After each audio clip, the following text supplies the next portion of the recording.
I suggest that we start. So I would like to welcome you all today. I'm Dr. Kamel Senussi. I'm the new director of ADVAC, and I'm myself an alumni of ADVAC.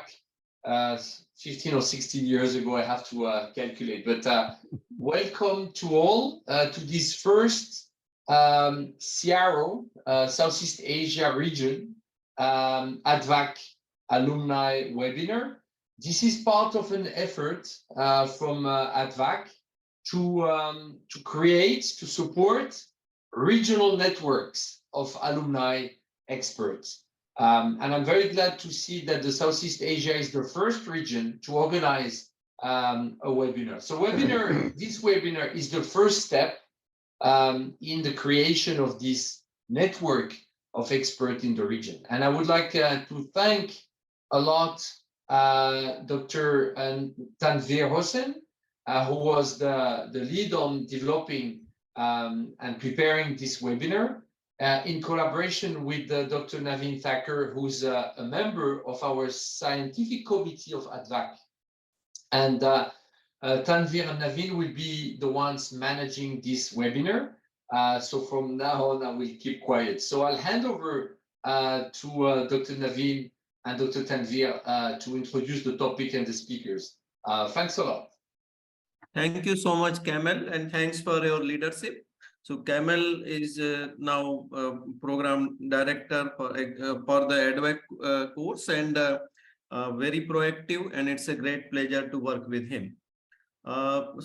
This, as Kamel said, this Tanvir has taken initiative, and we have established the ADVAC Southeast Asian region alumni network, and I request everyone who is not part of it to join. And today we have a very important topic: overcoming the challenges to measles and rubella elimination in Southeast Asia. And we all know that how important it is and what's happening at present.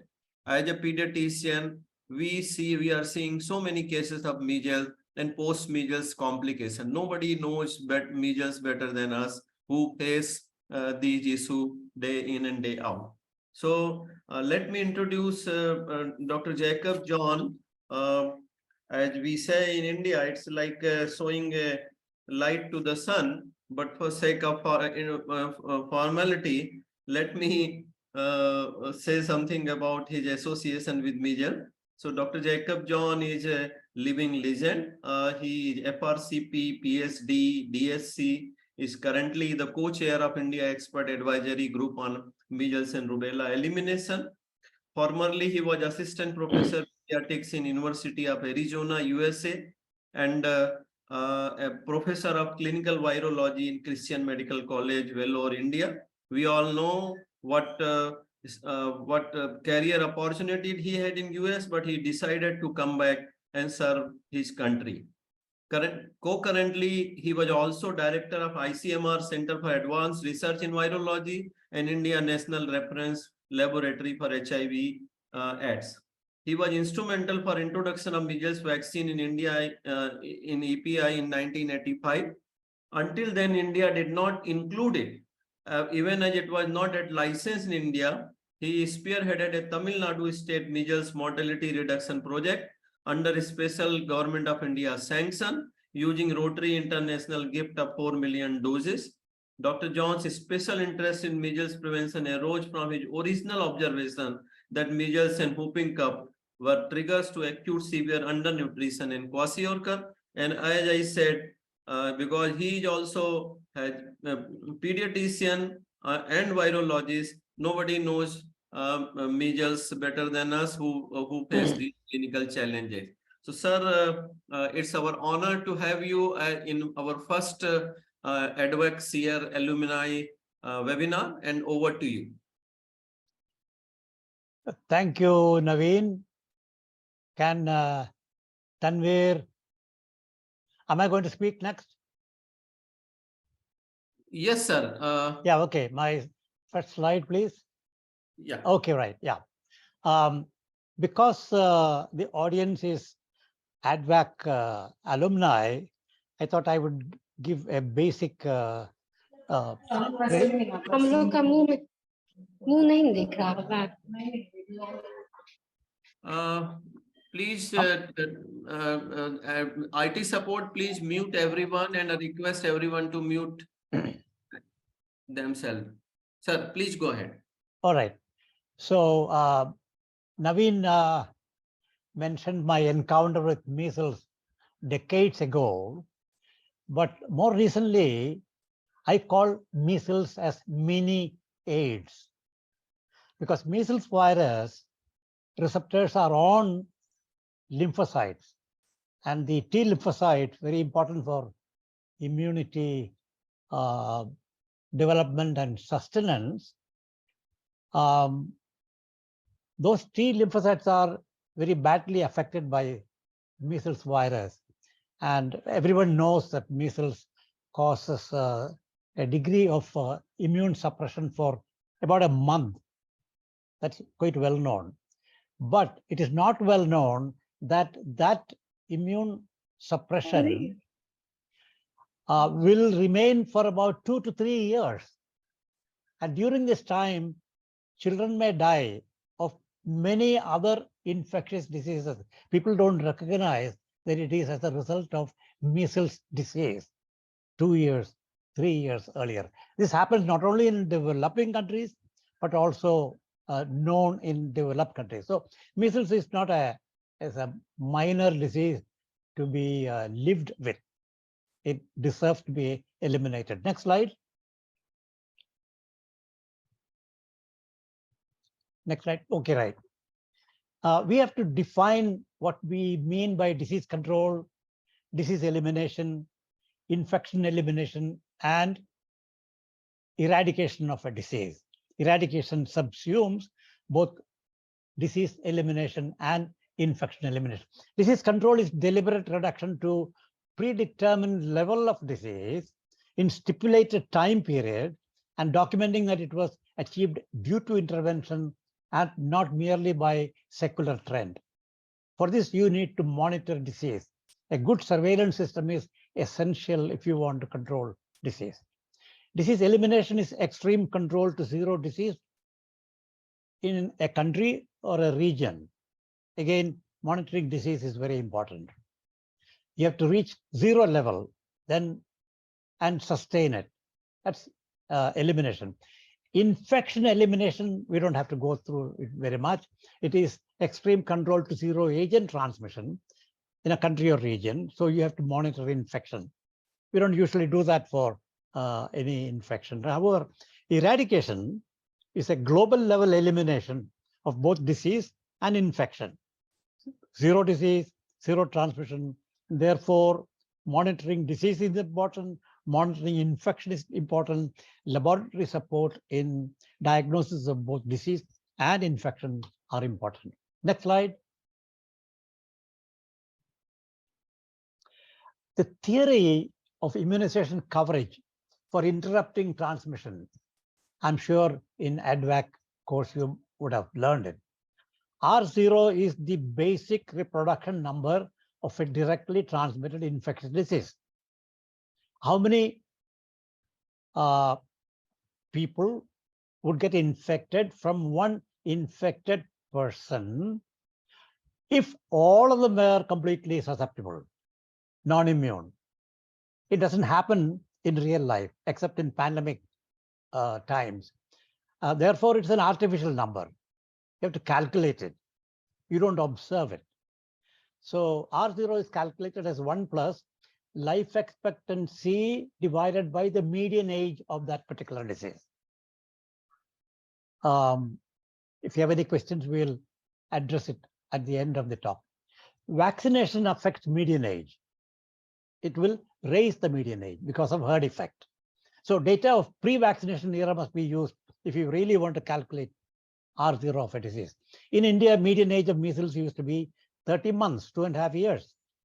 So R0 is 1 plus 60 was the life expectancy during 1970s, 80s.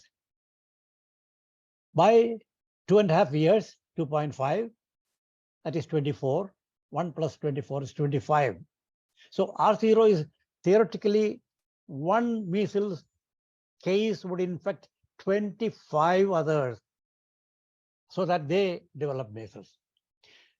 Now, with this, we can calculate what coverage is required to interrupt transmission. 1 minus 1 divided by R0. That is 1 minus 1 by 25. That comes to 0.96 or 96%. Provided the vaccine efficacy is near 100%, for which we need 2 doses. And coverage should be completed prior to the age at risk. Hence, 30 months is the median age, so you should achieve coverage by 24 months at least. So that explains to you how and why we have decided on 2-dose MR vaccine coverage of achieving 95% for the purpose of elimination in a country, eradication globally. Next slide. So immunization coverage for rubella. The median age of rubella used to be 12 years approximately. R0 was 1 plus 60 by 12, that is 1 plus 5, 6. So required coverage was 1 minus 1 by 6, which is 16, so 84%. So we needed 84% coverage before a decent time before 12 years. I put it as 4 years because EPI covers 5 years. Rubella vaccine efficacy is very high, even 1 dose, 99% its efficacy, a coverage needed by age 4 or 5. So if MR vaccine is used, rubella will be eliminated well ahead of measles if you use MR vaccine. Next slide. In the 11 countries of Southeast Asia region, Bhutan, Maldives, North Korea, and Sri Lanka and Timor-Leste have eliminated measles in the last 2-3 years. And Maldives and Sri Lanka, 2 island countries, have also eliminated rubella. Other countries are yet to achieve. Next slide. Will India be the last? For polio eradication, India was the last in Southeast Asia region, 2011, certified in 2014, both for India and for Southeast Asia region in the same year. Until 2020, India's goal was measles elimination and rubella control. But we have made sure that Government of India accepted that the goal is MR elimination, zero disease and zero transmission of both viruses. The target year is 2023, which is this year. By December 2023, we want measles and rubella eliminated in India. Is it doable? I firmly believe it is doable, and I'll show you why. The roadmap approved by Government of India calls for district level MR elimination supervised by state UIP, Universal Immunization Program officer. Next slide. We have 786 districts. Okay, just for visual, come to the 5 key strategic objectives. Immunization, obviously, I have mentioned. Surveillance, I have already mentioned. Laboratory support is necessary. We will not go into outbreak preparedness and response and linkages at this particular time because we do not expect much outbreaks during elimination phase. We used to have lots of outbreaks. We still have outbreaks, but our preparedness should be towards elimination. Post-elimination certification, we may have outbreaks. That's a different ball game altogether. So we will not spend time on that right now. Next slide. India has 27 measles rubella laboratories. The 2 big pyramids or triangles, Mumbai and Chennai, are national reference laboratories, and I think globally participating laboratories. Otherwise, they are well distributed, almost one per state in India. Next slide. The sensitivity of surveillance clinical followed by laboratory testing. There is a benchmark established by WHO, which is when you have both systems in place, you don't worry about the clustered text in the slide. Look at the red line graph and the y-axis going from 0 to 5.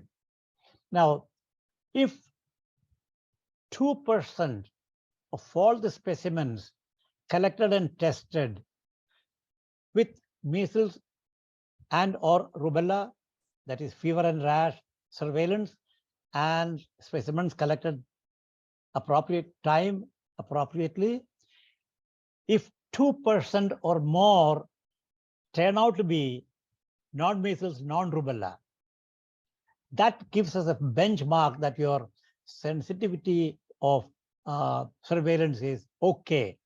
So up to 2022, we were not getting that 2% mark, but about 2021, 1.8. Beyond that, India is doing okay. I might as well point out that in 2021, fever and rash surveillance was established nationally. In 2017-18, it was measles and rubella case-based surveillance. So like that, the clinical surveillance system also had improved during this period of time since 2006 to 2023. Next slide.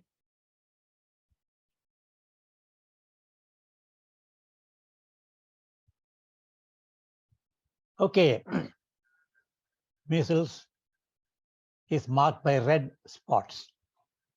2020, 2021, and 2022, India has had lots of measles.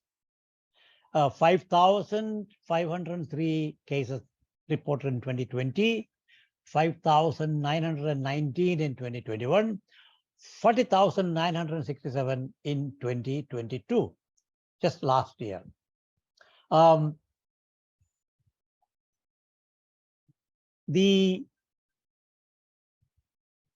Although it's looked quite alarming in 2022 last quarter, spilling over to 2023 first quarter, measles outbreaks in India. Let's look at the silver lining on the dark clouds. This means that almost every child who was about 9 months or more, up to 5-10 years, were immunized by the infection itself. So we are starting in the second quarter of 2023 as the best possible time to go for the kill, because what vaccination could not achieve, measles has achieved for us. So the remaining unimmunized, non-immune children are those who are growing up during this period of time.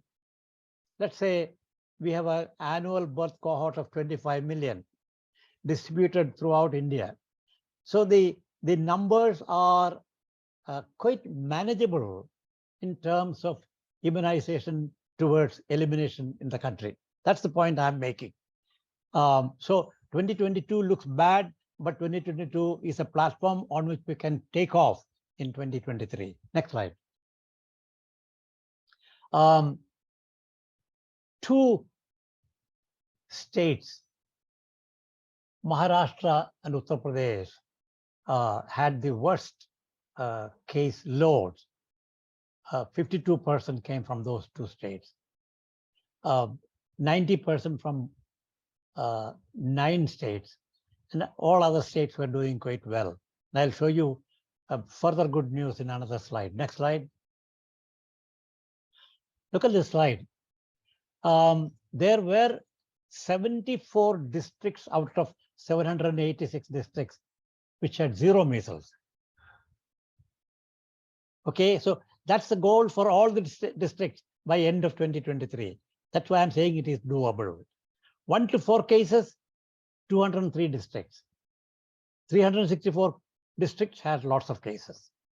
Okay, so this district by district assignment of task assignment is a very, what shall I say, innovative, new, and different from the Indian style of doing everything as one unit, all of India. So I pin my hope on this model for success. Next slide. Don't worry about the genotypes of measles. In 2020, we had 3 genotypes prevalent in India, B3, D4, and the dominant one, D8. 2021, we have only D8 surviving. 2022, only D8 surviving, which means 2 lineages, 2 genotypes have disappeared, which is also a very good sign that we are on the right track. Those who remember polio eradication, the lineages dying out was a good signal of overall reduction in poliovirus transmission. Next slide. As immunization continues, the age spread of disease will widen. You look at the bar graphs in 2020, 34% were in the 1 to 4 age group, 11% in the below 1 year age group, but there were cases in 5 to 9, 10 to 14, and even above 15. That same pattern held true for 2021, to a certain extent 2022 also, but you will see that the 10 to 14 and above 15 have dropped. We think it's a good sign. Next slide.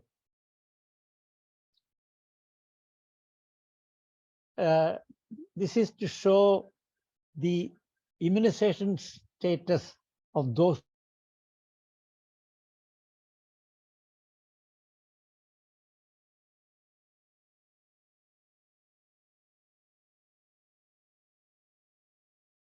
two doses.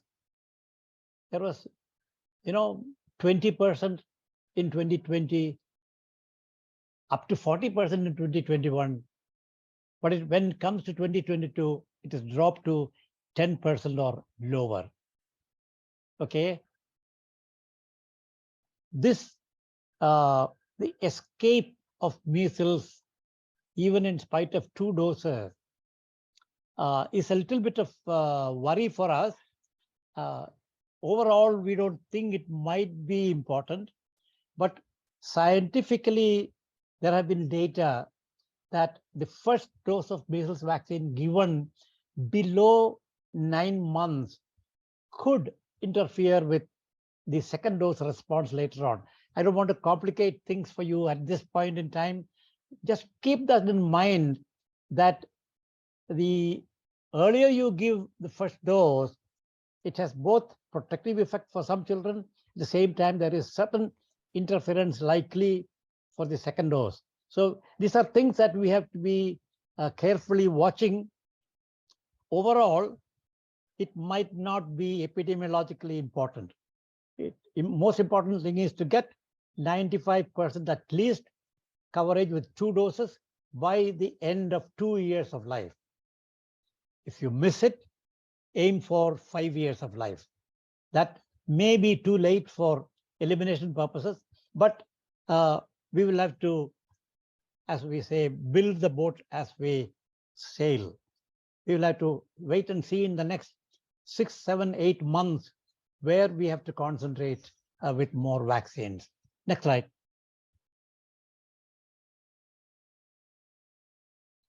Rubella, a picture reminiscent of measles, but at much lower numbers. As you can see, 1,000 range in 2021 and 2,000 range in 2022. Next slide.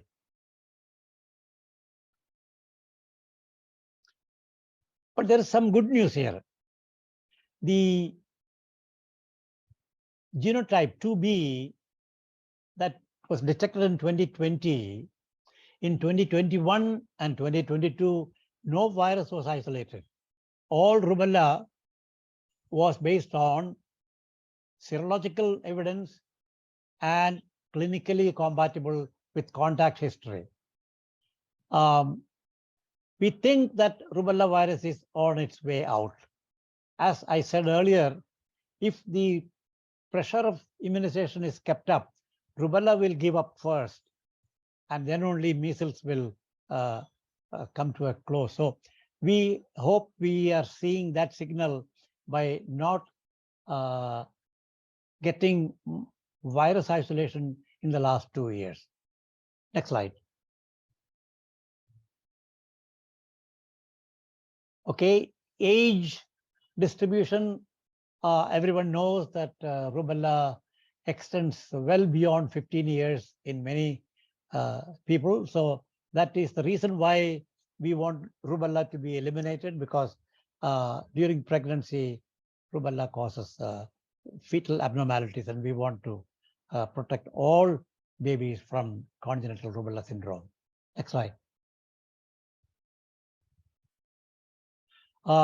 The fourth Measles Rubella India Expert Advisory Group meeting had approved this roadmap approach, wherein the district has been made the unit of measles rubella elimination.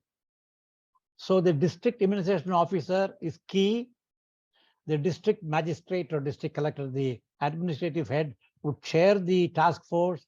All districts have task forces for UIP or EPI, and therefore it's a unique model that we are experimenting with in India.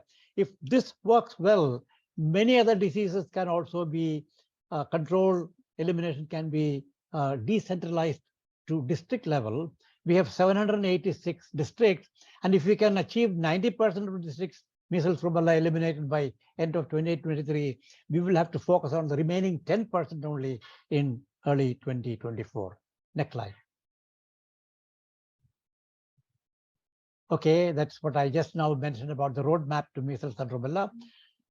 Since UIP activities are under purview of task force in every district, the suggested roadmap is for revitalizing and enabling each district to set goals of achieving at least 95% measles rubella containing vaccine coverage by age 2 years.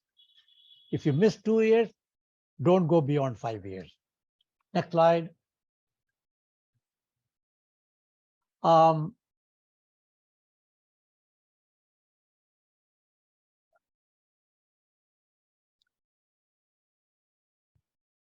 Not important. It is again tracking the incidence of measles and rubella at the district level, and at each district level, the last but one bullet, the discard rate of non-measles, non-rubella in the laboratory should be 2 or more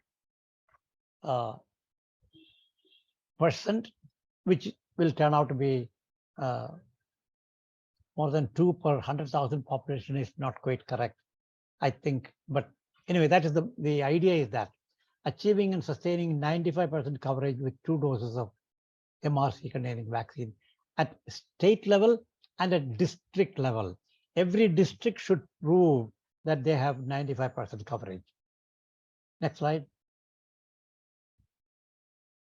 Maintaining key surveillance performance indicators, silent districts, that is districts without fever and rash, to be specially watched, initiating immediate public health response activities in case of measles or rubella outbreak during this time, and continuous assessment of population immunity gaps during this period of time. Coordination with other departments like education, women and child welfare are obvious. That's for the district task force to remember that they are not alone in measles rubella elimination. Everyone involved in women and child health and welfare would be part of the program. Next slide. So there you are. We hope if India can achieve MR elimination by 2023 end, most other countries are well on their way to achieve, including Indonesia, Thailand, Myanmar, I'm not so sure, Bangladesh, Nepal will all be ready for measles rubella elimination by 2023. Thank you very much. Thank you so much, sir, for an excellent overview of if India can do it, then it can be done anywhere. We have done that for polio, and I hope with your leadership and government of India commitment, we will do it for measles rubella also. So now we have one more lecture, then we will have a panel discussion for some important question, and then we will take all the questions what you have. So please continue to post in chat. So I hand over to Tanvir, my co-chair, for introducing the next speaker. Tanvir, floor is yours. Thank you, sir. Thank you to Professor Jacob Johnson for his elaborate and resourceful presentation on measles and rubella elimination scenario that is going on in the continent. So with that, we will like to move forward to our next presenter. The next presentation to you will be delivered by Dr. Firdausi Qadri. Dr. Qadri is currently working as the senior scientist and head of Mucosal Immunology and Vaccinology unit, and also as the senior director of Infectious Diseases Division, ICDDR.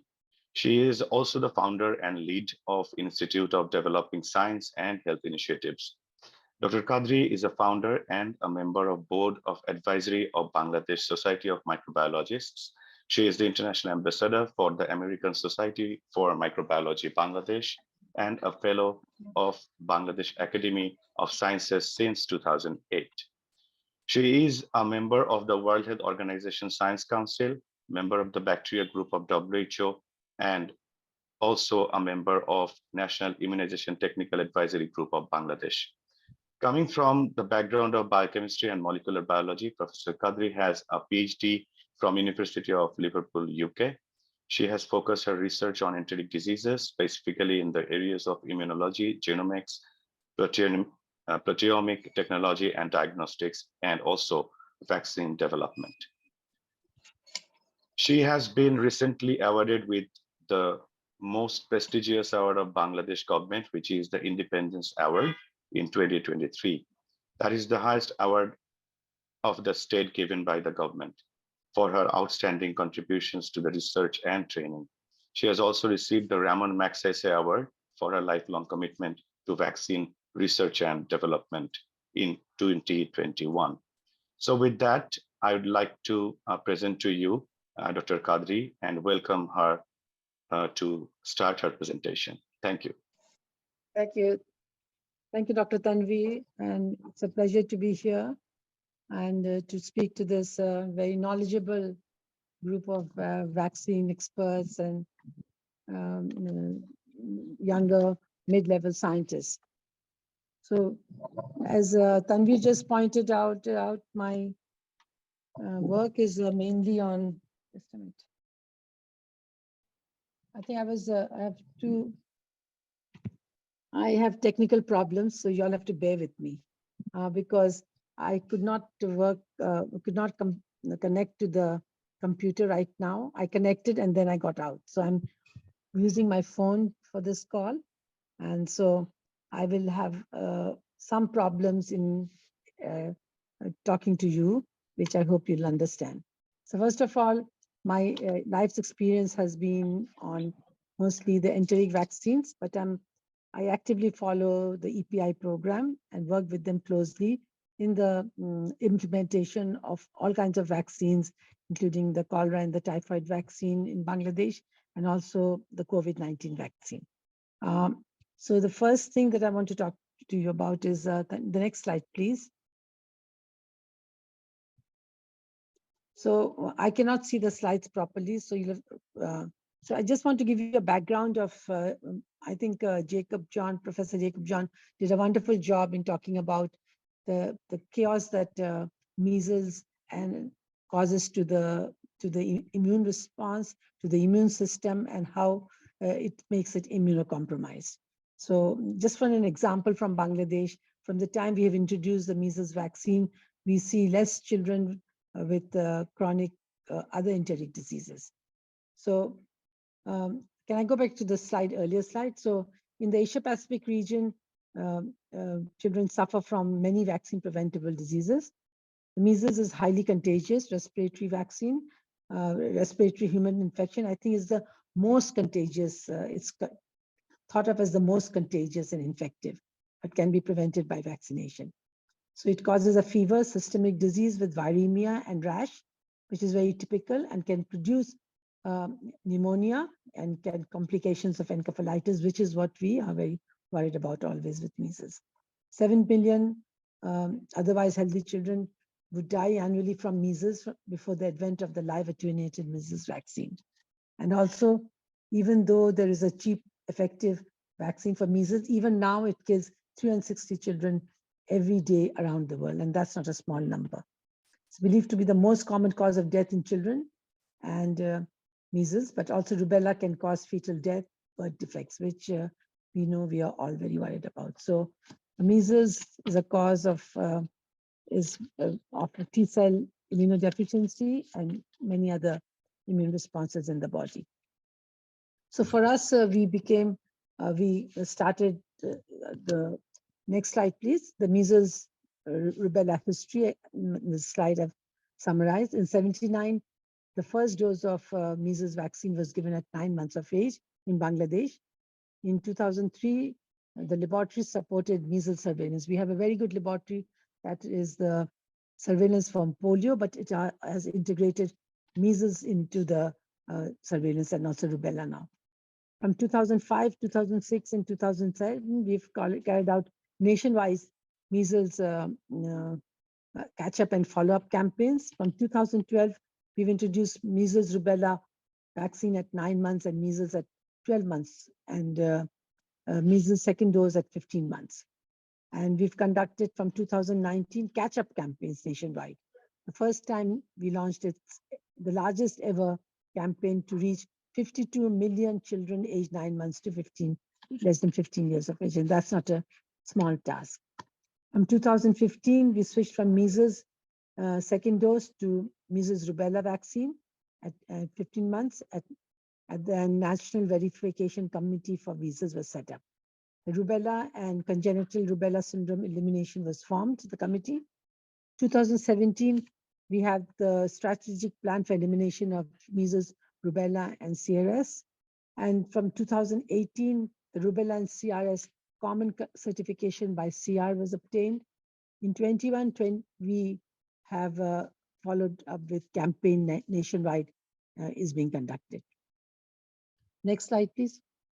So this shows a map of the coverage for the measles rubella vaccine. It's not uniform all over Bangladesh, but as you can see, we have at least 80% coverage and going up to 95% in some areas in which the middle of the city, the capital, is also involved. For measles rubella first dose and measles rubella second dose. Next slide, please. So the impact of routine and supplementary vaccination on routine on our reporting of measles case from 2005 to 2020 has been carried out. And as we can see that in 2020, naturally because of COVID, reporting was less, but in 2019, it was very, very good.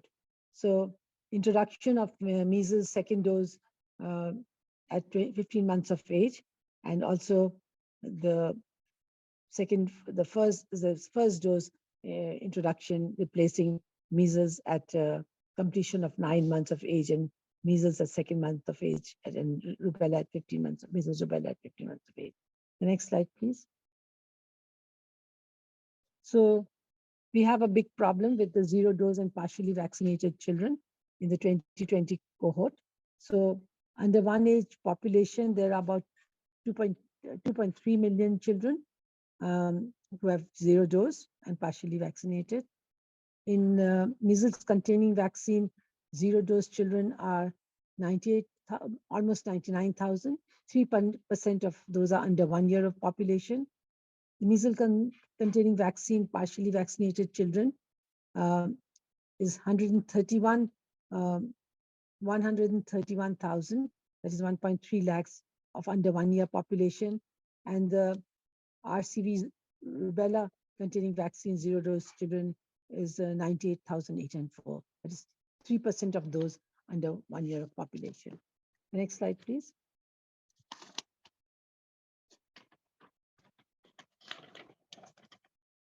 So the estimates of measles cases and deaths in Bangladesh and modeling exercises that have been carried out show that in 2021, estimated measles cases were 46,345 and deaths were 566. These are estimated, and also I think the measles laboratory that we have in the Institute of Public Health data from there. From 2014 to 2021, the reduction of measles cases is 58% reduction, as Jacob John said. That's a good number, and also reduction in deaths is 68%. From 2014 to 2021, cumulative measles cases have been averted due to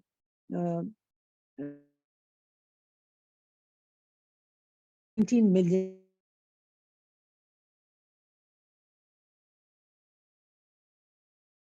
vaccination programs have been for Bangladesh. In 2021, Bangladesh was estimated to have over 92.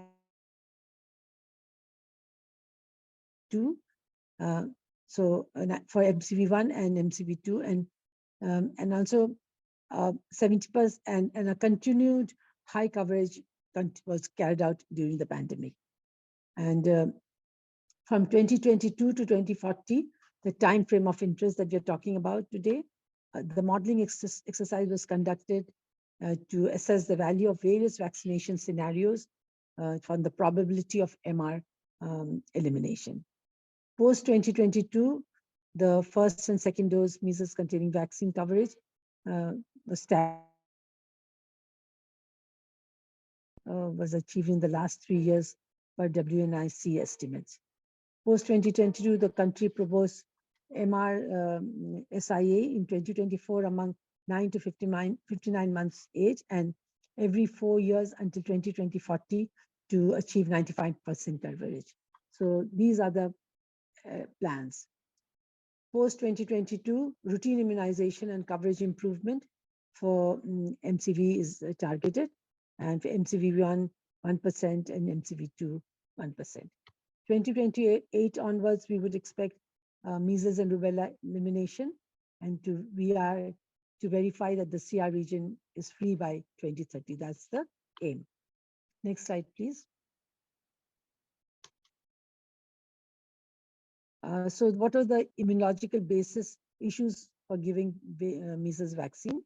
A systematic study was conducted to investigate the effect of MCV1 administration on babies under the age of 9 months on the immunogenicity and vaccine efficacy of subsequent MCV doses. It shows a sign of humoral and cellular immunity, such as seropositivity, geometric mean titers, avidity, T cell activation, and vaccine efficacy. It showed that a 2-dose regimen commencing before 9 months of age resulted in high seropositivity, that is 98%, and vaccine effectiveness of 95%, with no evidence of lower protection than a 2-dose MCV schedule starting at 9 months of age or later. So either it was, so this was very interesting. Also, WHO recommendation says that the MCV is given to infants younger than 9 months in high-risk settings. The first dose should be followed by 2 more doses of MCV. It is also important to compare the immunogenicity of 3-dose MCV schedule before starting at 9 months of age with a regular 2-dose MCV schedule starting at 9 months of age or later. Also, after an early 3-dose MCV schedule, there were no differences in seropositivity immunity, cellular immunity, or antibody titers. We just heard Professor Jacob John saying that in younger children, the first dose may not be so useful, but we think it may be. So the next slide, please. So the co-administration of measles rubella with other vaccines. It has been suggested that vaccines be given. So this is something that we are working on quite a lot in Bangladesh. And because of the number of vaccines that need to be co-administered together and to understand the safety and especially the immunogenicity. So it has been suggested that vaccines be given at the same time to cut down on the number of vaccination sessions, increase compliance, and make sure that we get the best coverage. Also, between the ages of 13 and 15, children all across the world receive vaccination for a variety of infectious diseases, including tetravalent measles, mumps, rubella, and MMRV, and meningococcal C vaccine, conjugate vaccines. Co-administration of MMRV with tetravalent meningococcal conjugate vaccination has been the primary focus of the vast majority of research. Children in Burkina Faso between ages of 15 and 23 months who received a single dose of TCV along with their normal MCVA. In China, both the measles rubella vaccine and live attenuated SA14-14-2 JE vaccine was given at the same time when a child is 8 months of age. In Germany, the administration of MMRV vaccine in combination with booster dose of DPT, HPV, IPV, Hib vaccination was safe and did not result in an increase in the reactogenicity profile of either vaccine. Since 2006, the measles and rubella combination vaccine and two-dose immunization have been administered in Japan. Children who receive the monovalent measles and rubella immunization are the only ones who receive a second dose vaccination. Vaccines have typically been purchased by low and middle income countries, multi-dose vials to lessen the burden of cold chain storage and delivery, and also, delivery.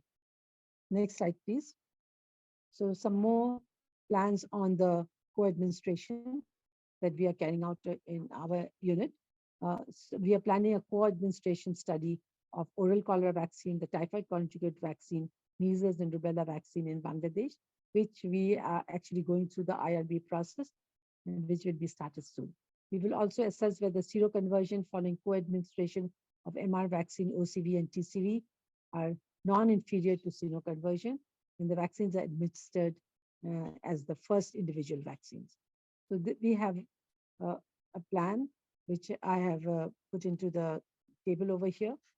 So one arm will receive only oral cholera vaccine, one arm will receive the TCV vaccine, one arm will receive only the MR vaccine, and the arm D will be administered with the combination vaccine, MR and TCV.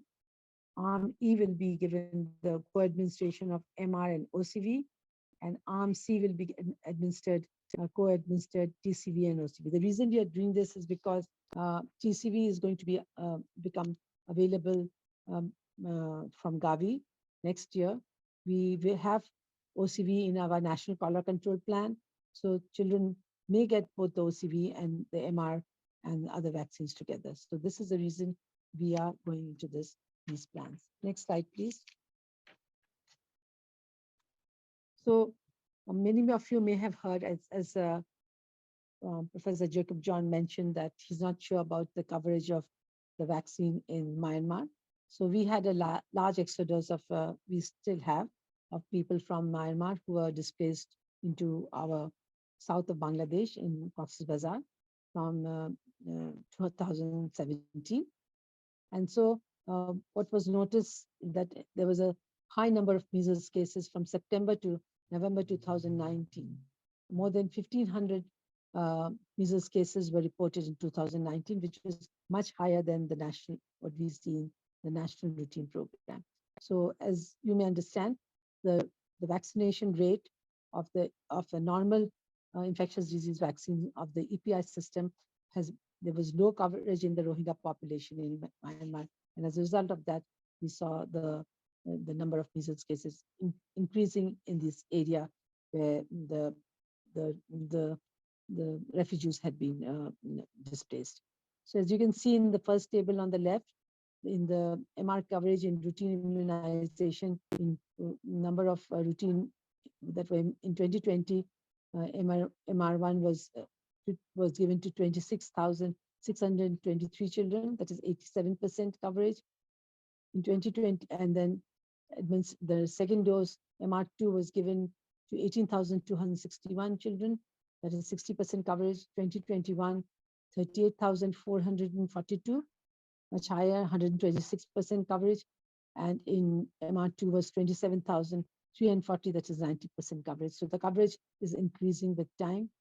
And in 2022, the coverage was 38,885, coverage of 128%, and in the MR2 it was 106%. So coverage percentage is not accurate, as I can tell you, but it's the data has been confirmed by registration agencies in the area. The right-hand table shows us the MR coverage in special campaigns from 2023, just recently, 5th February, the campaign that was carried out. So the MR1, the target was 185,566 children. So the achievement was the first round was given to 135,000 and 36,000 children. The second round was given to about 48,000 children, showing coverage of 73% and 28%, a total of 99% coverage. So for the MR2 round, the coverage was 75%. Next slide, please. So the immunity against measles, the immunity profile by age in this setting in Bangladesh, you see that 60% of the population was MCV1, was protected from birth to age 25, and from ages 35 to 40, 100% of people were unprotected. Under 26 years of age showed extra protection with the SIA, while infants under 1 had 50% maternal antibody protection. This again shows that, you know, the vaccine may need to be extended to other age groups and not only very young children. Next slide, please.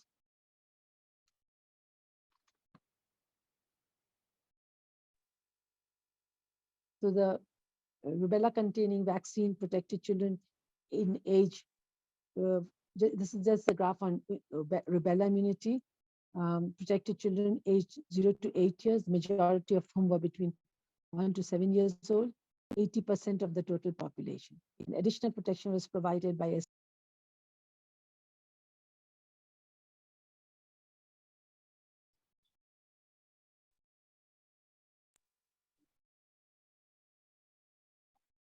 I think, ma'am, can you hear me? Yeah, you were muted. Yeah, yeah. Fine. The case of against rubella vaccine against rubella through vaccination is very good also, but additional protection was provided by SIA between the ages of 6 and 20 and between 21 and 30 who were not protected by immunization. The next slide, please, Tanvir again.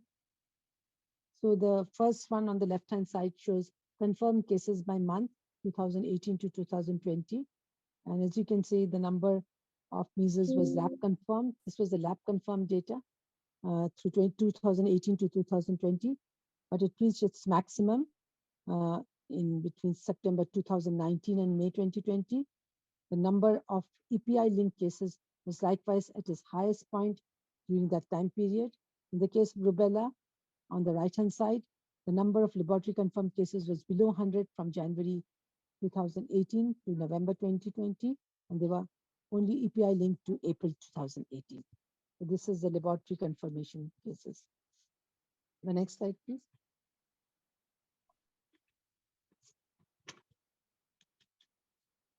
So if we look at the vaccination status of confirmed laboratory EPI linked and clinical compatible cases in 2020, the left-hand side, and we see the vaccination status of confirmed cases in 2020 revealed that no dose, 0 dose was present in all age groups, across all age groups, with 1 to 9-year-olds having the highest prevalence of 0 dose. And the number was identical to that of the first dose. The 2+ dosage prevalence among children 1 to 9 was greater than 500. The vaccination status of Confirmed rubella cases in 2020 revealed that 0-dose children was present against all age groups, and 1+ dose was highest among those less than 1 year to 4 years of age. So there were around 20 cases in this confirmed laboratory cases. So in conclusion, in Bangladesh, recent years have seen a dramatic increase in the number of recommended childhood immunization, resulting in more complicated immunization schedules during the first years of life. As you know, we are always introducing new vaccines and also being able to deliver. Since the introduction and subsequent widespread use of measles and rubella case vaccines, the prevalence of both diseases has decreased dramatically. All 6 WHO regions have declared measles elimination goals, but no worldwide objective has been created. Large measles outbreaks between 2017 and 2019, between 2000 illustrate, however, that there's still a gap between current control levels and elimination targets actually globally. Again, measles cases have decreased by 62%, and 25.5 million deaths have been prevented since 2000, and that's a very big number for any vaccine preventable disease. Measles has been eradicated in 81 countries as of January 2021. The elimination of rubella has been confirmed in 93 countries as of January 2021, with vaccinations having been introduced in 173 of the 194 WHO member countries, which is very encouraging, but the other countries should follow suit. In Bangladesh, currently increasing the increasing number of mumps cases that our clinicians and pediatricians are talking about now during the day-to-day practice is actually alarming, because mumps also has many other effects on the immune system and on development. The country needs to incorporate mumps vaccine in the current API program we don't have. So I think that is my last slide for today. And I feel I leave the message saying that we are doing well with measles and rubella, but we cannot be complacent. We should not have 0 dose for measles and rubella or for any other vaccine. And also we need to move ahead with mumps into our system. Thank you so much. Thank you. Thank you, Dr. Qadri. We will go for very quick. I know you. Everyone is waiting for answer to their questions, but we have first few panel discussion, a very few questions to our speakers, and we will go through that quickly, and then we can definitely take up your question. So, Dr. Jacob John, the first question: what issues should be addressed to achieve the elimination goal? You have told it, but can you summarize? You know, what issues should be addressed? Am I audible? Yes, sir. Okay. The rule of thumb is to reach at least 95% second dose of MR before the second birthday of the child.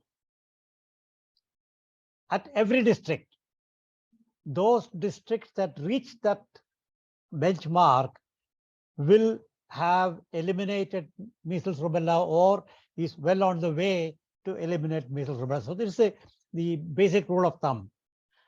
Exceptions can occur, therefore we need good surveillance. Clinically, it is fever and rash and not pediatrician diagnosed measles rubella. It's just any fever and rash with virological testing. And so if these are all in place, district usually is 1 to 2 million population. The district immunization officer will be able to manage the district with state immunization officer support. So this is the principle of the district level decentralization. So go for 100% second dose MR vaccine by age 2. If you cannot achieve 100, minimum acceptable is 95. If you are not going to achieve 95, I don't think you will eliminate measles and rubella. Thank you, sir. Dr. Qadri, do you have anything to add, or we will go to Tanvir? Tanvir? Yeah, I think it's what Professor Jacob John said is just true. Right. In order to, we need 95% coverage to eliminate measles. Yeah, just to add with our esteemed speakers, since I have been working in the immunization program for the last 3 years, so you know what, that the existing knowledge has already proved the fact that until or unless you get as much as children under the immunization system and vaccinate them with the 2 doses in due time, things are not gonna come under the control or elimination. So I agree. I agree. So and there's famous saying that vaccine is nothing unless it goes to the child who they need it the most. So I agree completely. So I think we can, with that, we can move on to the next question. And yes, I know that these answers will be the same. So my questions will be to both the speakers and as to you, Naveen sir, that why, despite of conducting several campaigns over the years in so many countries in this region, a significant number of countries couldn't achieve the elimination target, and they have tried conducting these vaccinations in different age groups based on the surveillance data. So what would be the next strategy? Thank you. Jacob John, sir.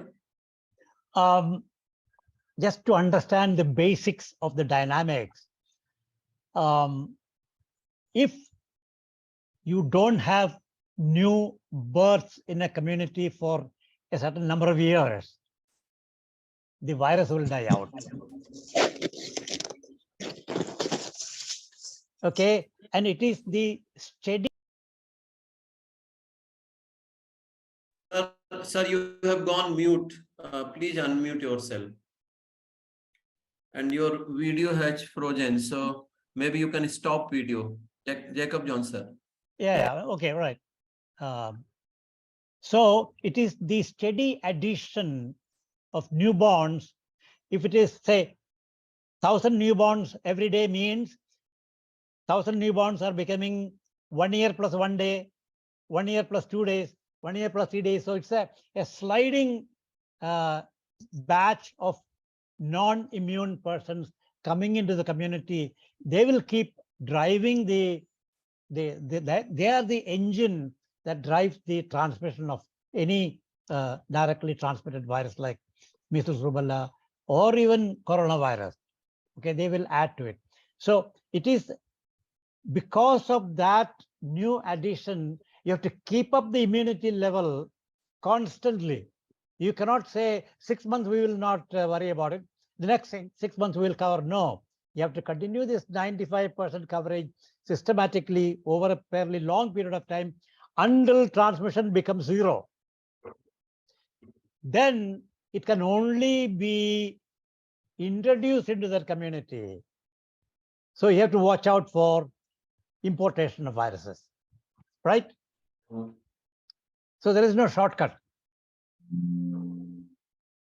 And yes, just to add with you, sir, I think considering this importation of cases, the countries should be more vigilant towards cross-border surveillance systems, because these countries are very closely attached with each other, and frequent transaction of people and business are being exchanged on a daily basis. And I think different organizations like WHO, UNICEF, they have been addressing these issues. The importance of having a robust cross-border surveillance system, especially considering measles rubella elimination. So I think so we will Tanvir? be. Yeah. Yes, ma'am. Please go ahead. Please. Yeah, you just look at what happened to Bangladesh with the Rohingya population in Bangladesh. We saw so much measles they hadn't seen many years. So this thing that you mentioned, that what Professor Jacob John said, that not having new births, I would say, not possible in countries like us. But even if you have a humanitarian crisis and you have unvaccinated people coming in, that creates a big risk, and it put us into great fright. Yeah. Yeah, so you're right. I don't have to repeat, but just to say yes, and that's why we get measles, rubella. Like we used to get every few years. There may be once if you have such a large outbreak and it has immunized everybody, then the next susceptible pool is created. Which is age which is susceptible to measles, and then you get again outbreak. So there is no shortcut. You have to interrupt the transmission and maintain it for a sufficient period, which is Dr. Jacob John has said, and also definitely watch your borders and see that you don't get importation. So thank you so much. And the last question is let it be rapid fire. What added information do we need? Dr. Jacob John, do we need any more information to achieve, overcoming the challenges? What we need is more accuracy of the information than more information. Right. Should be reliable information. Right. Dr. Can I say? Firdausi. Yeah, please, sir. Please No, go ahead. No, please, sir. Please go ahead. For ADVAC alumni, you can do a small exercise. In your country, before vaccination, your incidence of measles would have been equal to your incidence of birth rate.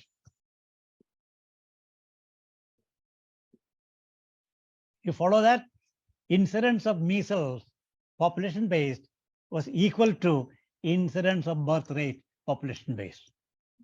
Just to tell you that it is the new addition that keeps up measles going. Anyway, that's just a simple exercise you can do later on, back at home. Birth rate equals measles incidence. Thank you. Dr. Firdausi? Yeah, I think Do we what need we're trying more to, information? of course, we need more strengthening of the whole system. I mean, the zero dose children that we're talking about now, who are we missing? Why are we missing?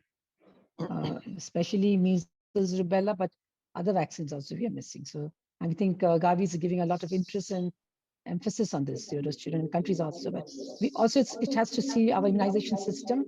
We are big countries with big populations. And I think the whole infrastructure needs to be revisited. And as Professor Jacob John said, how accurate is the data? How accurate is that 90% of the children are being vaccinated? I mean, Right. Those things are also very important. I believe in that, yeah. Thank you. Tanvir, you want to add anything? Tanvir? Yeah, just to echo with Jacob John sir and Firdausi ma'am. As a country, I think now it's time for us to look into the data that are coming for the last decades or so, maybe, and we are being complacent with the coverage of 95, 98, 100 maybe, or over 100, which doesn't make any sense. So with all that aggregated data, now we have to think that whether the countries should conduct coverage evaluation surveys by third parties each year or not. Bangladesh as a country has committed to the WHO CRO regional MR resetting meeting that the country is looking forward to conduct a coverage evaluation survey, most probably focusing only on the measles rubella coverage. Since most of the real-time data are coming through, coming as an aggregated manner, and that doesn't, keep out the probability of invalid doses that are being given. Maybe there may be different reasons, different technical reasons, but we want to know the real coverage. We want to know the real denominator as well. So yes, I think so. And with that, the whole surveillance system has to be strengthened. Thank you. Tanvir, if you are planning to do that, introduce a finger prick zero survey attached to your survey. You don't have to do it for everybody, but selected sample. You will know how accurate your information is. Exactly, sir. And I can add to that, just a dried blood spot. Simple. We did it for measles rubella.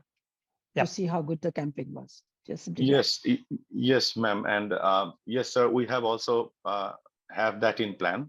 And soon the country is gonna conduct a countrywide MR survey. And we can add that dried blood spot test as well. Thank you. Thank you. Thank you. We will go to questions now. Sir, Dr. Jacob John, there are questions in chat. There are some mild measles cases are also seen after 3 doses of MMR. What is the reason? And they have somebody has also asked what was the fatality rate of measles in 22. And maybe you can combine this with the another question. What should be the vaccination strategy for cases less than 9 months age group, as there are cases before 9 months also? Dr. Jacob John? Cases below 9 months is a signal of the virus circulating in above 9 months. Because 9 months babies do not produce measles virus in them. They are infected from outside by those who are usually between 1 and 5 years of age, or today even adolescents. So if they are protected, measles will not occur below 9 months. I will not advise to give measles vaccine below 9 months because there are babies with measles below 9 months.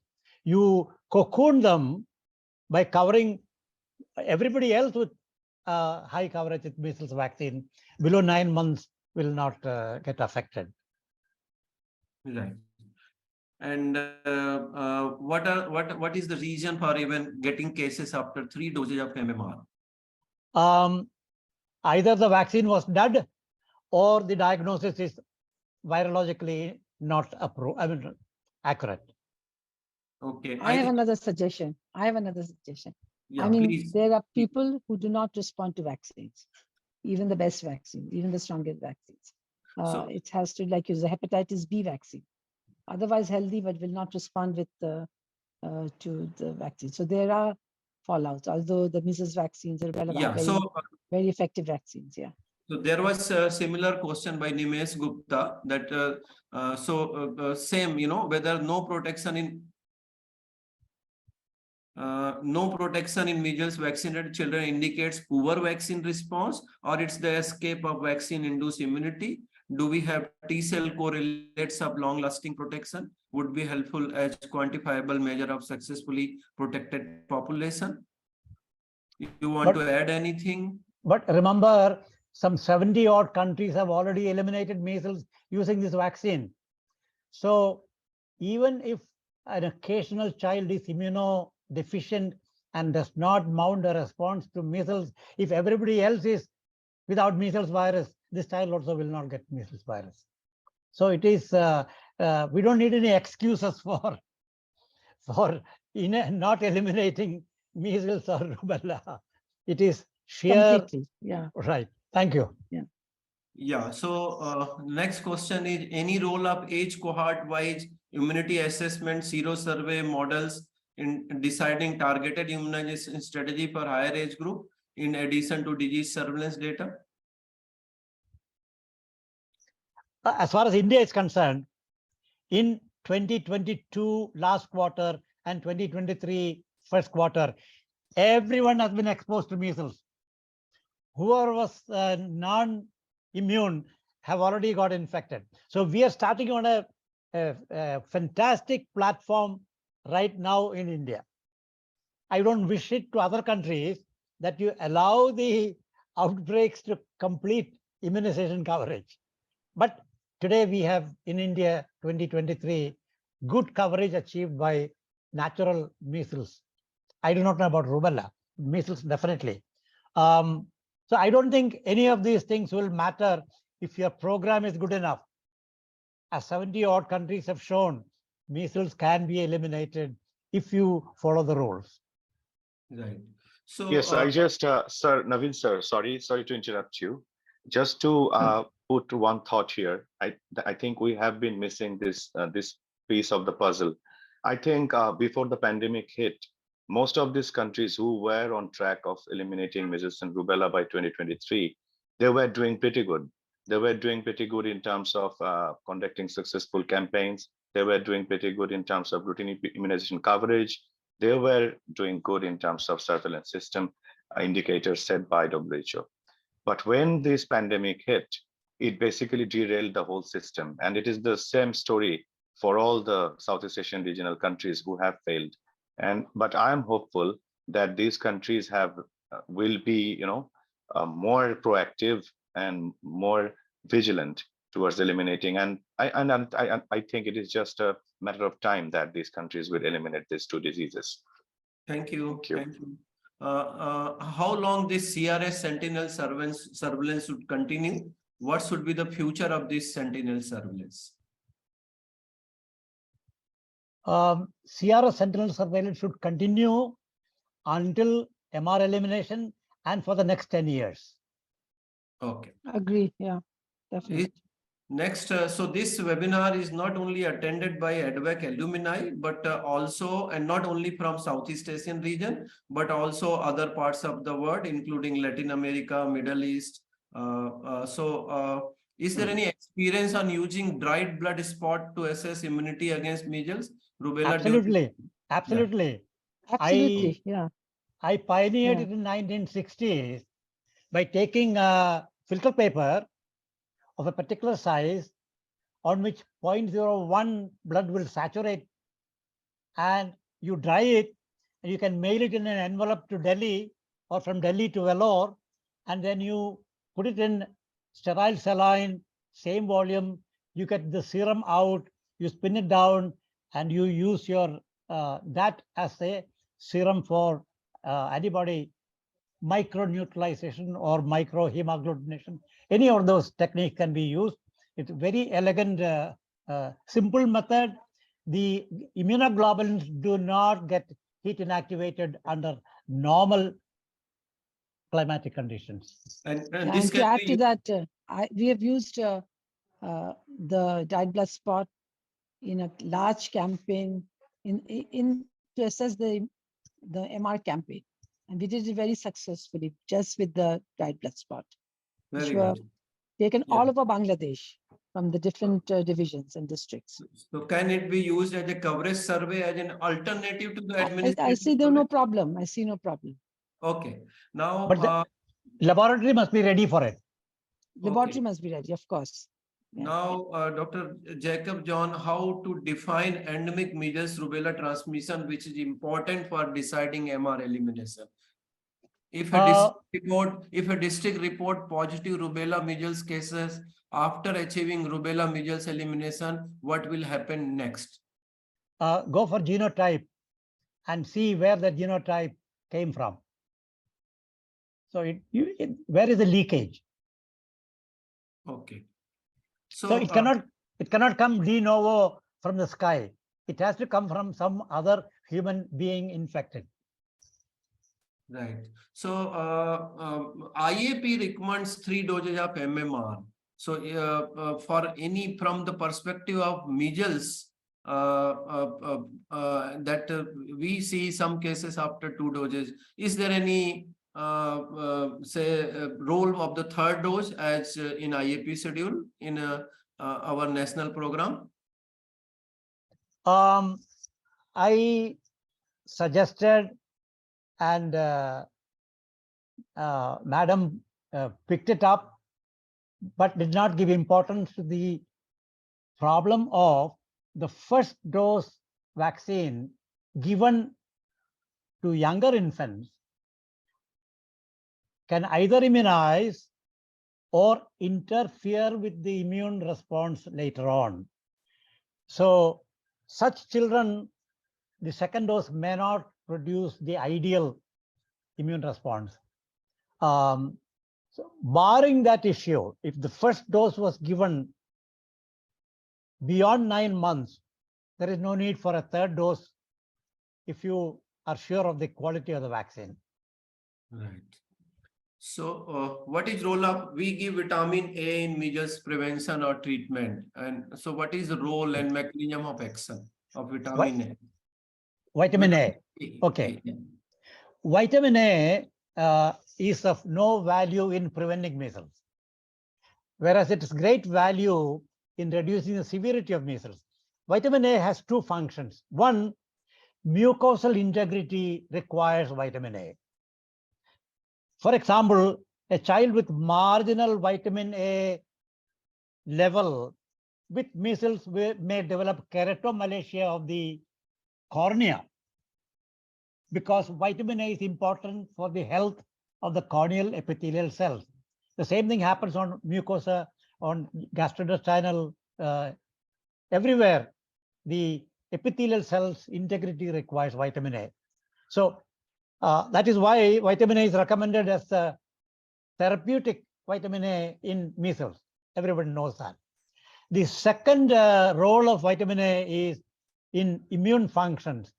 Robust immunity requires vitamin A as a, I don't know exactly what the immunological route is, but for these two purposes, vitamin A level should be high. And once measles occurs, give therapeutic dose of vitamin A so that you will not have this mucosal disintegration. That is the problem with measles. Right. So what data are used to calculate vaccine coverage in India and Bangladesh? How are those data collected? This is a question from Grant McKenzie. To both of you, what data are used to calculate vaccine coverage in India and Bangladesh? Hello. In Bangladesh, I can talk to you.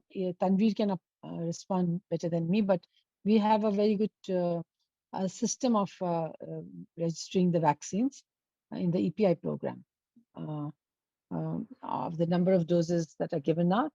And also, we have for disease, we have the national laboratory, where any case of measles comes into our national laboratory for testing for measles and rubella.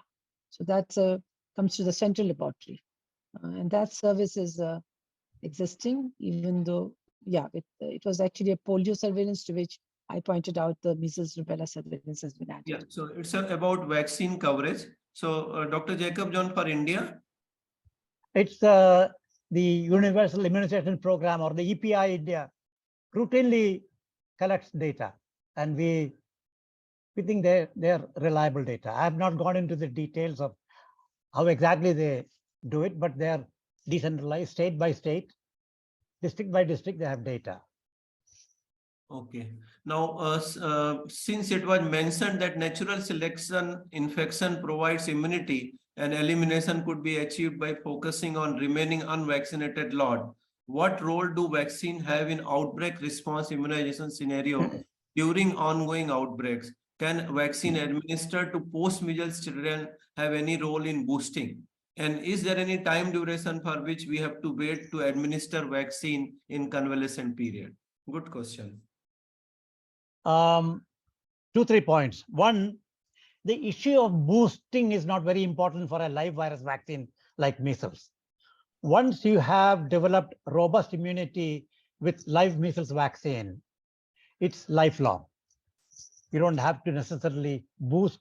You will have the memory always with you. You know the story of the Faroe Islands and all that. Anyway, the other part of the question, what is the first part of the question? Yeah, what role do vaccine have in outbreak response immunization? Outbreak response, yeah, okay. I must tell you, for a long time, for 30 years, WHO and I were not on the same page in terms of use of measles vaccine in an outbreak. I have managed many measles outbreaks if you pick up very early with vaccination, because the community consists of a few children with measles, a few more children who are infected, and a majority who are yet to be infected. So if you intervene with the measles vaccine very early, with the caveat that any child who gets measles within the next 14 days, don't blame the vaccine. The child is already infected. Beyond 15 days, child will not get measles if you vaccinate today. If you do not vaccinate, the entire community will have the outbreak, and everybody who has not been infected will get infected. There's a natural process of the outbreak, a bell-shaped curve. So I have broken this bell-shaped curve in many communities using this approach of, but then you have to be very careful. In the middle of an outbreak, in a mature outbreak, you don't go with vaccine. Right. It should So, be sir, picked up very early. sir, I will add one question. So, if you do that, what should be the age, and what extra? Like if we give below 6 months, then it has to be repeated, something like that. Yeah, in this approach, I have always included children 1 to 5. Okay. Yeah. Not older than that, right? Not older than that, and preferably not younger than 1 year. But if there are a lot of infants below 1 year, above 9 months, probably we will cover that also. In fact, let me tell you one story. I did that in one particular village, a remote village in Tamil Nadu in 1979. Okay, the outbreak was controlled. The health minister heard about it, called me, and we became friends. And it was that friendship that let us continue with polio additional doses. So the measles, so I mean, the health minister picked it up as a success story. Very good. So, is there a simpler way to calculate effective reproduction number RT from small to moderate size outbreak investigations? That's a good question. As I said, R0, basic reproduction number, is a theoretical number because you don't get a community of completely non-immune contacts to see what R0 is, except in the early phase of a pandemic. You can observe and calculate the R0. The effective reproduction number, most people call it RE or RT for timely reproduction number. It is an observed phenomenon. You look at numbers per incubation period slots or weekly slots, and if the next week's number is twice that of this week's, RE is 2. 2 divided by the number divided by the second week number divided by the first week number. And that is not constant. That keeps on changing. It will, the RE will grow if there is a small outbreak, reach a peak, and RE will fall, and you will come back to the baseline. Right. So you don't need an RE if you have actual numbers in the community, because that they're equivalent. Okay. So, is there any difference between immunogenic protection resulting from measles infection and measles vaccination? Measles disease causing immunity is far more potent than vaccine because vaccine is attenuated. And therefore, you may have to give a second dose of vaccine to fill the gap of maybe 2%, maybe 5% who do not respond to the first dose. The second dose is not a booster. Second dose is a gap filler of primary vaccine failure.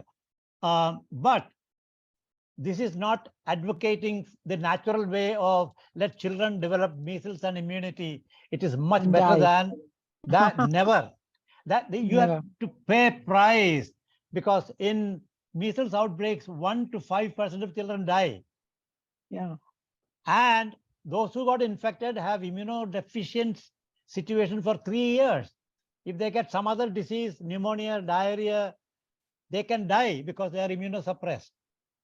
So don't you ever go for measles-induced immunity, which is no cost, higher immunity. No, there's a big price you pay. Big for price. that. Yeah. I think, Professor John, you've actually pointed out well. All infections cause very high immunity. Natural immunity is the best, but you cannot let us lose lives waiting for natural immunity to develop. Maybe by exposure, but not by disease. Yeah. So there are some questions related to mumps and how we increase coverage. But I think our focus is on measles and rubella. So we will not take up that question. What is the reason for children 1 month serological positive for measles? What's the question? What's the question? Yeah. What is the reason for children 1 month who is serological positive for measles? Oh, 1 month is maternal antibody most probably. Maternal antibody, Right. transplacental. Maternal antibody for measles wanes off slower than for whooping cough or for polio or diphtheria. And it takes about 1 year. Actually, it takes 15 months for 100% of babies to get rid of 100% of maternal antibody. 99% by 1 year, 96% by 9 months. But when it comes to 6 months, only about 60 to 70%. The rest of them, Yeah. all right? Okay. Yes, sir. So there is high percentage of cases between 5 to 10 years of age. What is suggested to protect them? Why do they get measles at a later age? Because of what we call herd effect. Right. Okay, the herd effect is supposed to reduce the measles incidence in the unvaccinated population if you vaccinated a good proportion of the susceptible population. Right. So this disturbs the epidemiology, and therefore, if children survive without getting infected, and become 5 years or 10 years, they are fully susceptible.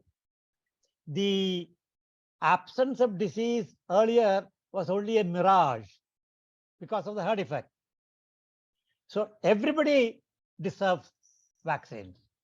You cannot say we will immunize 95% and leave the rest of the 5% behind. No. If you do not do a full coverage, you will get your age shifted upwards. It's a natural phenomenon. Right. So there are many experts who have joined and they are also answering question in chat box. So I thank all of them. Please continue to do that. There is a question from my colleague from Eastern Europe, Hans. There is a shorter protection by maternal antibodies from vaccinated mothers versus mothers who had the disease. According to current data, would you expect that first measles, rubella, or MMR dose be recommended at younger age than 9 months in near future? Simple answer, no. You're absolutely right. Maternal antibody due to maternal infection would be higher than maternal antibody due to maternal vaccination if the mother never got infected. But therefore, infants need vaccination. Do you want to reduce the age of vaccination because some mothers would have less antibody level during pregnancy because of they were vaccinated, they never got natural disease? It's a game that you play at your own risk.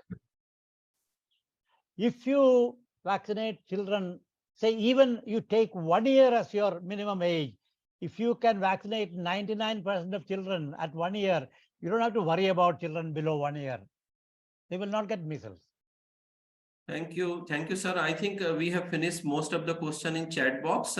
If there are anybody interested, and particularly to Dr. Firdausi, please raise your hand and we will give you floor to speak. Anyone, please, and then our IT team will give you access.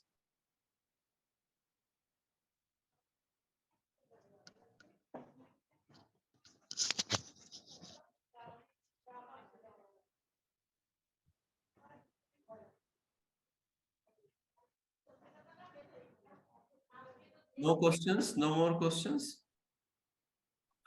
Any comment from you, Dr. Firdausi or Tanvir? Anything you feel that is missed and you want to cover? Maybe I have missed something in chat box. No, I just think, want to. yeah. Okay, ma'am, please go ahead. Yeah. I felt that a lot was covered, and especially, I mean, coverage is important, and unimmunized children are very important, and that the 1 to 5 year vaccination in campaigns very important. And even if you don't want it, there will be some breakthroughs, vaccine breakthroughs, which is in every disease, and measles is no exception. But I think measles is the best example. Measles vaccination is the best example of a vaccine that has been able to prevent infectious disease so well. It's taken as a gold standard, isn't it? So I think we have reached a great threshold in prevention, but we are not there yet. We are not meeting what we want to meet. I think with this webinar and with many other people becoming so interested in zero dose children and understanding now that we've reached a certain limit, we have to reach the whole way, and until something else blocks our path, like COVID. And Madam, continue to update us with your studies. It was great to see that so much work is being done there, and it was really great to have you. Dr. Jacob John, Thank you so much. Yeah, any comment, Dr. Jacob John, from your side? Except to congratulate the ADVAC group for thinking of networking the alumni. Very good idea. Yeah. I agree. No, I thank you so much. Yeah. Naveen And, sir, I think we have a hand. We have a hand from Subramania Balakuntalam. Would you like to take his question? Yeah, why not? We still have time. Okay, I think Mr. Subramaniam Balakuntalam, you can switch on your camera and unmute yourself and ask the question. Good afternoon. I'm unable to switch on the camera for some technical reason. So it's just No problem. So first of all, it was a great presentation and a lot of learning for each one of us from both the presenters. Very informative session. So thank you to Dr. Jacob John and all the Firdausi madam. My question is to madam and the team in Bangladesh. When you had these measles cases in the displaced population, simultaneously you also had some diphtheria cases. That's what we have heard. So when both are killer diseases, so how did you manage this situation? How did you prioritize vaccination? Is something is a learning for others. So I just wanted to hear from that perspective. Thank you. Yeah, DPT was also given diphtheria was seen in the older population also. Tanvir, correct me if I'm wrong. And so yes, ma'am. Yeah. Yes, please. and so the vaccine was given to the older population also, in the Rohingya population and the host population, because it spread to the host population. And so TD was given to the host population, to the adults, and the Yes. DPT was given to the younger groups. So you're right. There was the first time we saw diphtheria, so many diphtheria cases in Bangladesh. It was after the exodus. Yeah. So Yes. if I understood correctly, the age group selected for measles and rubella vaccination and age group selected for diphtheria pertussis, maybe was it DPT or just diphtheria vaccination? I think Tanvir was DPT, wasn't it? Yes, ma'am. It was DPT. Yeah. DPT, and it was the health workers, caregivers who were given the TD. TDs, yeah. The whole group. Yeah. Okay. Thank you. Thank you. This is Dr. Subramania is the lead of leading NPSP project in India, and so nice to have him. And do you want to say anything, Dr. Subramania? Not question, but any comment?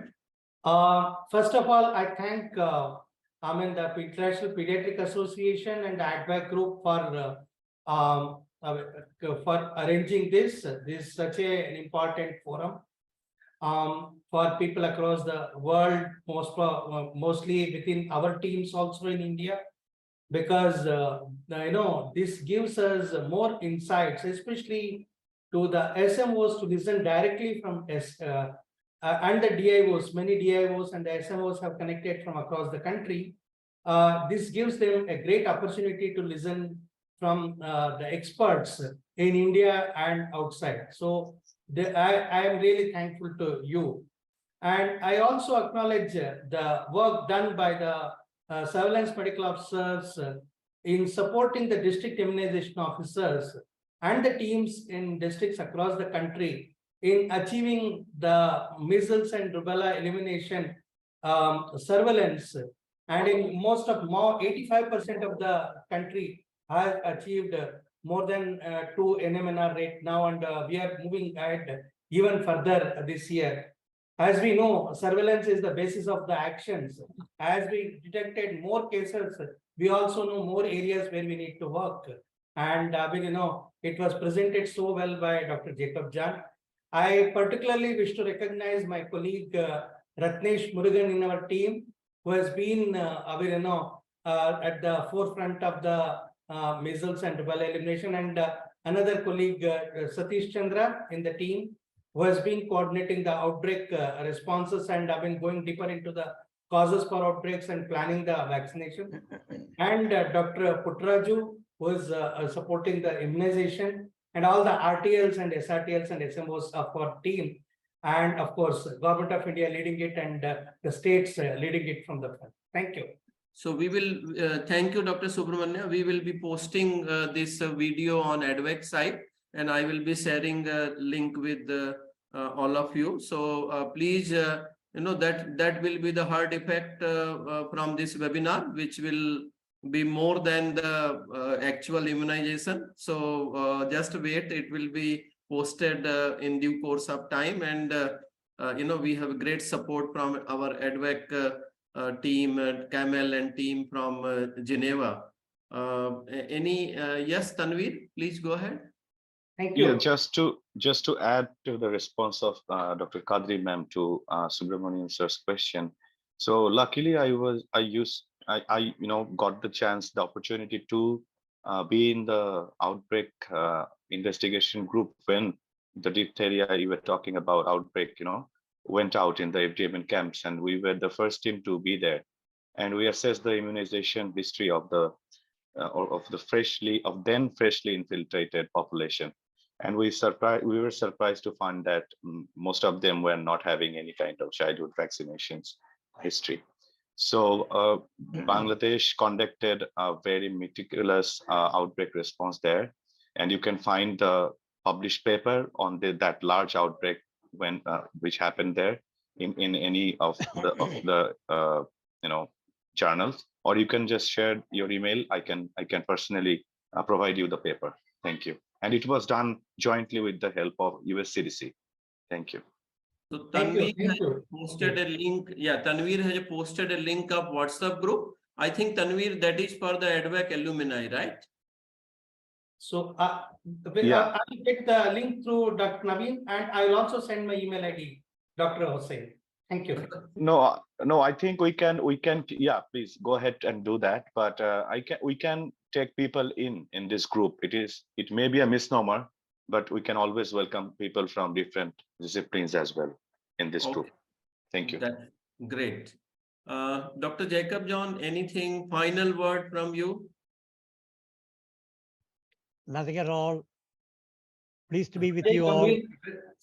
I think Ajay Gambhir, Mr. Ajay Gambhir wants to ask a question.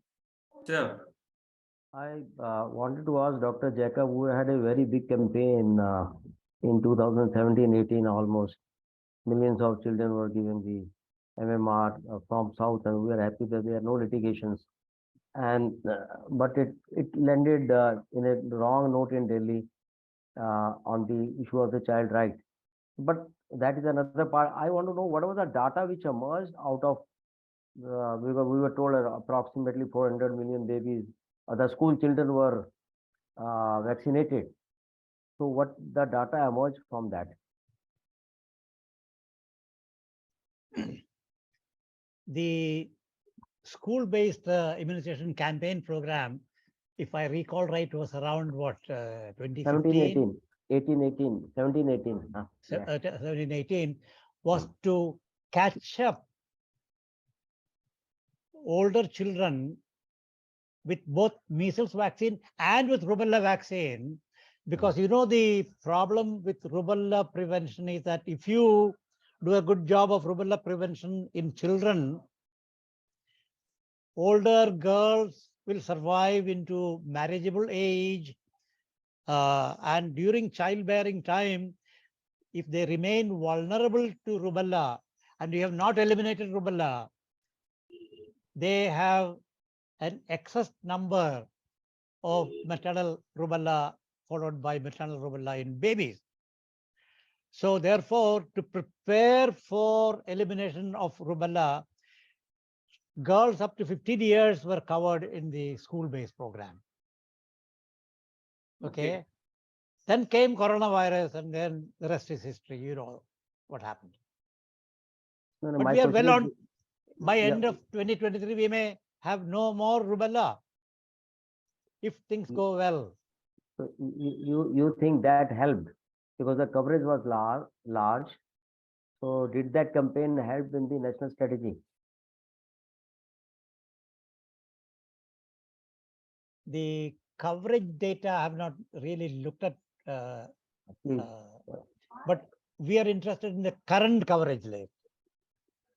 And current coverage rates are excellent, and we are following district by district. So I think Subramania mentioned a name, Ratnesh Murugan, and he will be in charge from WHO CRO, and people from UIP will be in. They're all focused on end rubella measles by 2023 December. Okay, you can go through that, sir, and then I think we can discuss next time or with the personal. Yeah. Thank you, Dr. Gambhir. Over to Tanvir for the final. Any announcement, comments, Tanvir? Thank you, sir. Actually, I do not have much to say, but I'd like to express my gratitude to, first of all, to the Mario Foundation France and the ADVAC committee, who has been proactive, and they have been trying to arrange this and initiate this in the Southeast Asian region for a long time. And I'd like to remember Mr. Philippe Duclos, who was the coordinator of ADVAC before Camille came in. And actually, he was the first person to contact me when I came back from that ADVAC. And it was, I can promise you that it can be a great journey for a person who is interested in vaccines or infectious diseases that can be prevented. So with that, I would also like to express my gratitude to our esteemed and prestigious and respected speakers. I think I am privileged and to hear both of you, and I think our audience who have joined from across the world has learned a lot, and they can take it and use it in their professional lives from wherever they are, and add something to the region's effort in eliminating measles and rubella. And I just want you to remember that the World Immunization Week is ahead of us. And it is the theme of the World Immunization Week of this year is the big catch, which basically states the fact that after the pandemic, we have to do more to restore our immunization systems and to do better, considering the fact that there may be a lot of zero dose and missed communities. And it is our duty to bring those vaccines out and get our child and women vaccinated against the deadly diseases. So thank you again. Thank you for your time. And we are looking forward to meet you again. Thank you. Thank you. And with this, we end this webinar. Over to you, Camille and team. Thank you, Tanvir, and everyone over here. Bye. Thanks all. Thanks to the speaker for the great presentation and great discussion. And I hope to have another webinar very soon. Thanks a lot.